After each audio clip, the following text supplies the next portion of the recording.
So kita ada satu item daripada Coach, yang ini adalah Coach Emily. Kod item ni adalah CDW87. Ia datang dengan warna hitam. Kalau tengok dia punya material, dia merupakan material jenis pebble leather, jadi sangat-sangat selesa untuk dipegang.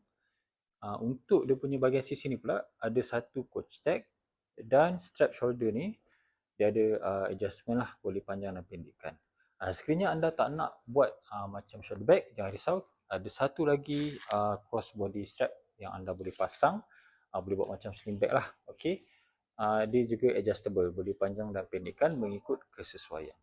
Di bahagian dalam ni, dia bukan material jenis fabric lining ataupun kain. Okay. Dan ada satu small pocket yang berzip lah dekat bahagian belakang ni. Sekiranya anda beli dengan kami, kita ada provide 30 hari warranty under Fresh Revo, dan juga item ni adalah ready stock, jadi boleh dapatkan sementara stok masih